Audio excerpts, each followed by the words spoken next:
இங்கே கடிச்சிருச்சு. இப்போது டாக் இங்கே கடிச்சிருக்கு. இப்போ நம்ம வாஷ் பண்ண போகிறோம்.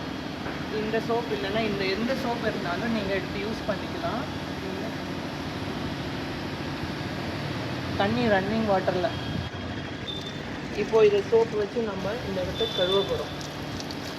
5 நிமிஷத்துக்கு 5லேருந்து 10 நிமிஷம் நீங்கள் கழுவிட்டே இருக்கணும். இப்படி டாகி உங்களை கடிச்சிட்டாங்கன்னா நீங்கள் உடனே ஹாஸ்பிட்டலுக்கு பயந்து போய் ஓடிடாதீங்க. ஃபஸ்ட்டு உங்களுக்கு பக்கத்தில் கடித்த இடத்துலேருந்து பக்கத்தில் தண்ணி, உங்கள் வண்டியில் இருக்கிற வாட்டர் பாட்டில் இல்லை ஏதாவது ஒரு மனுஷங்க அவைலபிளாக இருந்தாங்கன்னா உடனே தண்ணியும் சோப்பையும் வாங்கி, ஏதாவது வீடு கிடைச்சா கூட கடை கிடைச்சா கூட அதை அங்கே நீங்கள் தண்ணியும் சோப்பு தான் கேட்டு வாங்கி நல்ல ரன்னிங் வாட்டரில் 5லேருந்து 8-10 நிமிடம் வரைக்கும் நீங்கள் தரோவாக ரன்னிங் வாட்டர் தண்ணி ஓடிக்கிட்டே இருக்கணும். ரத்தம் முடிஞ்ச வரைக்கும் அந்த வைரஸ் வெளியே வந்துடணும். நாய் கடித்த இடத்துலேருந்து அந்த ரத்தத்தில் மூலமாக கலந்துருக்கிற வைரஸ் வெளியே வர வரைக்கும் இந்த ப்ரொசீஜரை 5-6 நிமிடம் மேலே பண்ணிகிட்டே இருங்க. சோப் போட்டு தரோவாக வாஷ் பண்ணிகிட்டே இருங்க. டெட்டால் அவைலபிளாக இருந்ததுன்னா லாஸ்ட்டில் டெட்டாலும் நீங்கள் போடுங்க. ஒருவேளை ப்ளீடிங் அதிகமாக இருந்ததுன்னா இந்த முதலுதவியை முடித்த உடனே நீங்கள் ஒரு ப்ளீடிங் ரொம்ப அதிகமாக இருந்தால் மட்டும்தான் இந்த நல்லா கழுவிட்டேன் அப்போவும் தண்ணி 5 நிமிஷம் 10 நிமிஷம் கழுவுனதுக்கு அப்புறமும் ரத்தம் நிற்கலைன்னா மட்டும்தான் நீங்கள் ஒரு துணியால் அதை இல்லை பேண்டேஜால் லைட்டாக கட்டி நீங்கள் அந்த ரத்தம் நிற்க வச்சுட்டு நீங்கள் ஹாஸ்பிட்டல் போகலாம்.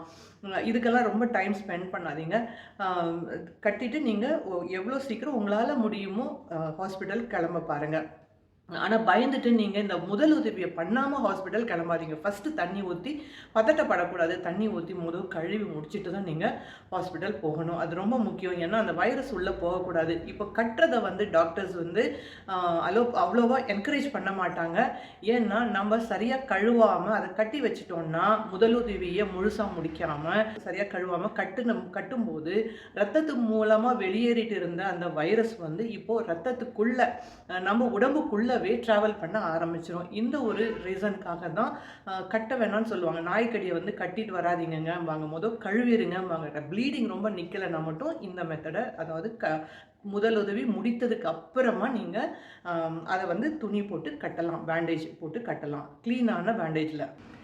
இந்த 3வது விஷயம் ரொம்பவே எல்லாருக்குமே கன்ஃபியூஷன் ஆகிற விஷயம் தான். அதாவது வீட்டில் பப்பிங்க இருக்குது, நாங்கள் அவங்களுக்கு வேக்சினேஷன் போட்டாச்சு. டாகிஸ் பெரிய வளர்ந்த டாக்ஸ் கூட வேக்சினேஷன் போட்டுட்டோம், அவங்களுக்கும் போட்டுட்டோம், நம்மளும் போட்டுட்டு தான் இருக்கோம்.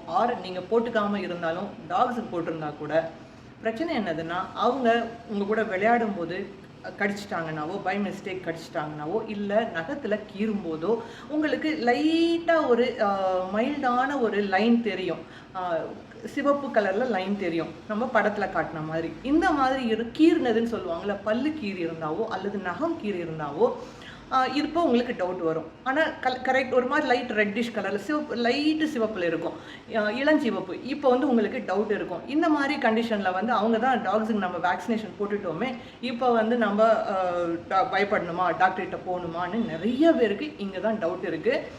ஏன் கண்டிப்பாக நீங்கள் அந்த மாதிரி உங்களுக்கு அந்த கீறல் இருந்திருந்தா கூட பல்லுலேயோ பல்லு மூலமாகவோ நகத்து மூலமாகவோ கீறல் இருந்ததுன்னா கண்டிப்பாக நீங்கள் டாக்டர்கிட்ட நீங்கள் அப்ரோச் பண்ணி தான் ஆகணும்.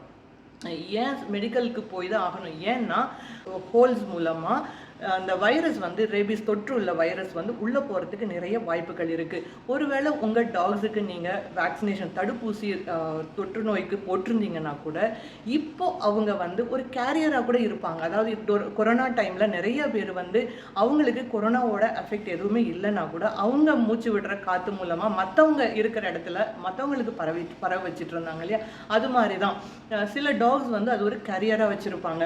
அவங்களுக்கு வெறிநாய் தொற்று இருக்காது, ஆனால் அவங்க உடம்புக்குள்ள இப்போ வேக்சினேஷன் போட்டதுக்கு அப்புறமா கூட ஏதாவது ஒரு இன்ஃபெக்ஷன் மூலமாக அவங்க உள்ள புது வைரஸ் உள்ளே போயிருந்ததுன்னா கண்டிப்பாக அது உள்ள வாய் மூலமாகவோ இல்லை அந்த நகத்து மூலமாகவோ பரவ வாய்ப்புகள் இருக்குது. ஏன் நகத்து மூலமாக பரவ வாய்ப்புகள் இருக்குன்னா, எல்லாம் வாய் மூலமாக தானே கடிச்சா ரேபிஸ் வரும்னு சொல்லுவாங்க. என்னங்க நீங்கள் நகத்து மூலமாக எப்படிங்க வரும் அப்படின்னா நிறைய சான்சஸ் இருக்குது. ஏன்னா நகத்தால் டாகி இப்படி சொரிஞ்சிட்டு அந்த நகத்தை லிக் பண்ணுவாங்க, நக்கிடுவாங்க, நக்கி க்ளீன் பண்ணுவாங்க.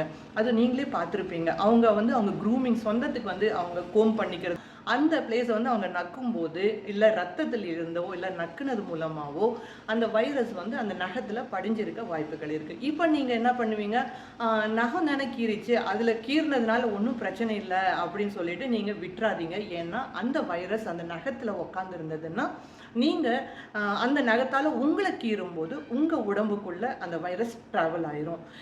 இன்னொரு உங்களுக்கு ஒரு டவுட் கிளியரன்ஸ் ஒன்று சொல்கிறேன். ஒருவேளை நகம் கீறி இருக்குது, இப்போ அதில் வந்து ஒரு டெட்டால் போட்டு, வெறும் தண்ணியில் டெட்டால் போட்டு நீங்கள் தொடச்சி பார்த்தீங்கன்னா உங்களுக்கு எரியும். எரிஞ்சதுனாவே அது வந்து கான்டாக்ட் வந்துருச்சுன்னு அர்த்தம். அதாவது அந்த நகத்தில் இருந்த கிருமிகள் வந்து உங்கள் தோல் ஓப்பன் ஆன இடத்துக்குள்ளே போக வாய்ப்புகள் இருக்குதுன்னு அர்த்தம். எரியுது இல்லைங்களா? ஸோ நீங்கள் வந்து கேர்ஃபுல்லாக இருக்கணும். அதனால தான் முன்னெல்லாம் இந்த மாதிரி நகம் கீறினாவோ இல்லை பல்லு லைட்டாக கீறினாவோ ரொம்ப டென்ஷன் எடுக்க மாட்டாங்க டாக்டர்ஸும்.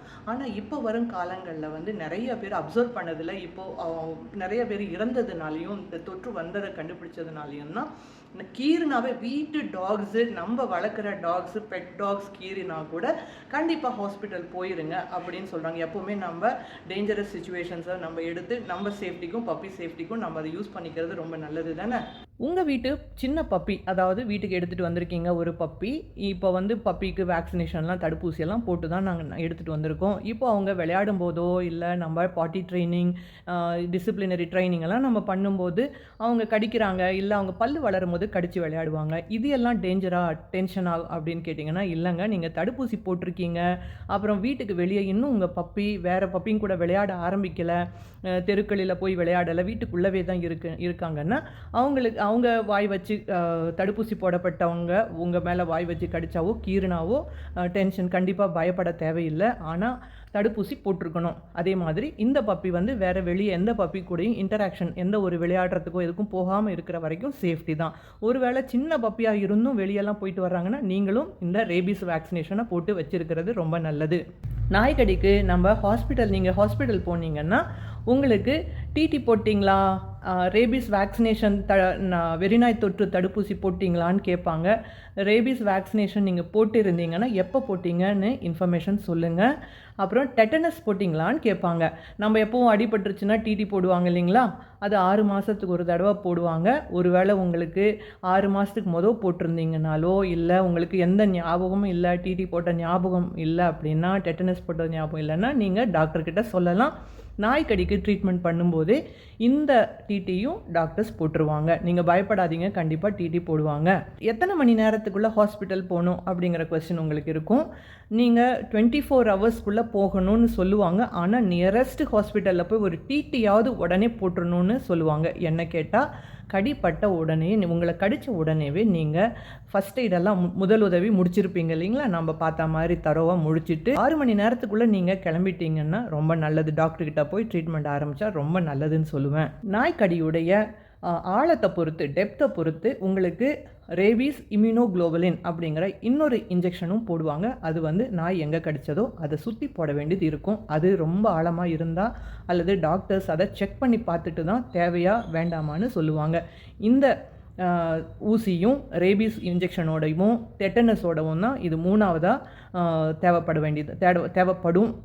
உங்களுடைய ஆழத்தை பொறுத்து, அந்த கடியோடைய ஆழத்தை பொறுத்தும் வீரியத்தை பொறுத்தும் அவங்க பார்த்துட்டு டிசைட் பண்ணுவாங்க. என்ன கேட்டால், வீட்டில் டாக் வளர்க்குறீங்க, பப்பி எடுத்துகிட்டு வந்து பெட்டாக வச்சு வளர்க்கணும், ஆர் பூனை கூட வளர்க்குறீங்க அப்படின்னா கண்டிப்பாக ரேபீஸ் வேக்சினேஷன் வந்து நீங்களும் போட்டுக்கிறது, ஒரு பெட் பேரண்ட்டாக போட்டுக்கிறது ரொம்ப சேஃப்னு தான் சொல்லுவேன். ஃபேஸில் கடிச்சிட்டாங்கன்னா இது ரொம்ப நம்ம பிரெயினுக்கு ரொம்ப கிட்டவே இருக்கிறதுனால அந்த ரேபீஸ் வைரஸ் வந்து சீக்கிரமாக தலைக்கு பிரெயின் வரைக்கும் போகிறதுக்கு வாய்ப்புகள் இருக்குது. ஒருவேளை அந்த டாகுக்கு ரேபீஸ் இருந்ததுன்னா அந்த நோய் தொற்று ரொம்ப சீக்கிரமாக பரவிடும். உங்களை யாரையாவது டாக்ஸ் கடிச்சிட்டாங்கன்னா, ரோட்லேயோ தெரியாத டாக்ஸ் கடிச்சாங்கன்னா அவங்கள முடிஞ்ச வரைக்கும் நம்ம கண்டிப்பாக அப்சர்வேஷனில் வைக்கணும் ஒரு 10 டேஸ்க்கு. ஒருவேளை அவங்களுக்கும் நோய் தொற்று இருக்கிற மாதிரி நீங்கள் ஃபீல் பண்ணிங்கன்னா நீங்கள் எந்த டாக் உங்களை கடிச்சாங்களோ அவங்கள பற்றியான லொக்கேஷனும் அந்த டாகை பற்றியும் நீங்கள் பக்கத்தில் இருக்கிற NGO அல்லது முனிசிபாலிட்டிக்கு தெரியப்படுத்துங்க. அவங்கள வந்து சேஃபாக எடுத்துகிட்டு போய் அப்சர்வேஷனில் வச்சுருவாங்க.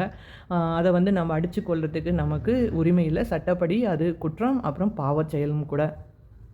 இந்த வீடியோ யார் பார்த்திருந்தாலும் நீங்கள் வந்து அந்த முதல் உதவி விஷயத்தை வந்து கண்டிப்பாக எடுத்து சொல்லணும். இதில் பேனிக் ஆகிறது, அதாவது நம்ம பயப்படுறதுக்கு நடுங்கி இன்னும் நிறைய மிஸ்டேக் பண்ணக்கூடாது. முதல் உதவியை வந்து நம்ம சரியான முறையில் செய்யணும். உங்ககிட்ட யாராவது டவுட் கேட்டால் கூட நீங்கள் இதை தான் சொல்லணும். முதல் உதவியை உடனே முடிச்சுட்டு பக்கத்தில் இருக்கிற எந்த ஒரு கிளினிக் இருந்தாலும் போய் அதை பற்றி சொல்லுங்கள். அவங்க என்ன அவங்களால செய்ய முடியுமோ மினிமம் டெட்டனஸாவது கொடுத்துட்டு அடுத்த நாள் கூட 7 மணிக்கு முதவே கூட நீங்கள் வந்து கவர்மெண்ட் ஹாஸ்பிட்டலில் ஒருவேளை உங்கள் ஊரில் ப்ரைவேட் கிளினிக்கில் வந்து அந்த ரேபீஸ் இன்ஜெக்ஷன் எல்லாம் இல்லைன்னா பக்கத்தில் இருக்கிற கவர்மெண்ட் ஹாஸ்பிட்டல் வந்து 7 மணிக்கு மார்னிங் திறந்துடும். இது நைட்டு கடிப்பட்டிருந்தீங்கன்னா 7 மணிக்கு மொதவே போயிருங்க. அதுக்கு நீங்கள் ஃபஸ்ட் எய்டு முடிச்சுட்டு அப்புறம் டெட்டனஸ் எல்லாம் போட்டு வச்சுருங்க. ஒருவேளை ஆனால் நீங்கள் கவனிக்க வேண்டியது என்னென்னா, நீங்கள் போகிற அந்த கவர்மெண்ட் ஹாஸ்பிட்டல் அல்லது ப்ரைவேட் ஹாஸ்பிட்டலில் வந்து அந்த வேக்சினேஷன் மருந்தை வந்து அவங்க சரியான முறையில் பதப்படுத்தி வச்சுருந்தாங்களான்னு நீங்கள் பார்த்துக்கிறது ரொம்ப ரொம்ப அவசியம். இல்லைன்னா அது ஒர்க் ஆகாது, போட்டும் எந்த பலனும் இல்லை. என்னுடைய மிஸ்டேக்னால தான் நானும் கடி வாங்கினேன். ஸோ என்னுடைய எக்ஸ்பீரியன்ஸை தான் நானும் இங்கே சொல்லிட்டு வந்திருக்கேன். இதனால் நாங்கள் என்ன பண்ணோம், ஏன் எக்ஸ்பீரியன்ஸ் ஆனதுனால எங்கள் வீட்டுக்கு வந்து எங்கள் ஃபேமிலி மெம்பர்ஸ் எல்லாருக்குமே நான் ரேபீஸ் வேக்சினேஷன் போட வச்சுட்டேன். ஆனால் லக்கிலி என்னை கடித்த பப்பிக்கு வந்து அதாவது ரேபீஸ் இல்லை, தொற்று நோய் இல்லாமல் தான் இருந்தது. ரொம்ப சேஃபாக அவங்க வந்து என்ஜிஓவில் ஒப்படைக்கப்பட்டாங்க. ஸோ நீங்களும் இந்த முறையை ஃபாலோ பண்ணுவீங்கன்னு நினைக்கிறேன். சேஃபாக இருங்க, டாக்ஸையும் சேஃபாக பார்த்துக்காங்க. இந்த வீடியோவை டாக்ஸ் ரிலேட்டடாக டாக்ஸுக்கு சேவை பண்ணுறவங்களுக்கோ இல்லை வீட்டில் பெட்ஸ் வளர்க்குறவங்களுக்கோ கண்டிப்பாக ஷேர் பண்ணுங்கள். அதர்வைஸ் இந்த இன்ஃபர்மேஷனை வந்து ஷேர் பண்ணுங்கள். இது பண்ணுறதுனால அவங்களுடைய உயிரும் காப்பாற்றப்படலாம். நம்ம கேள்விப்பட்டிருக்கோம் இல்லைங்களா, வீட்டு நாய் வந்து வெளியே ஊர் சுற்றிட்டு வர டாக்ஸை வந்து வந்ததுக்கப்புறம் ஏதோ ஒரு ரீசனில் கடிச்சிட்டாங்கன்னா இவங்க வீட்டு நாய் தானே நினச்சிட்டு நிறைய பேர் ஹாஸ்பிட்டல் போகாமல் உயிர் இழந்திருக்காங்க. இதையெல்லாம் நம்ம தவிர்க்கணும்னா இந்த இன்ஃபர்மேஷன் வந்து நிறைய பேருக்கு ஸ்ப்ரெட் ஆகிறது ரொம்ப முக்கியம். இவ்வளோ நிறைய இந்த வீடியோ பார்த்தவங்க அனைவருக்கும் ரொம்ப நன்றி. தேங்க்ஸ் ஃபார் வாட்சிங்.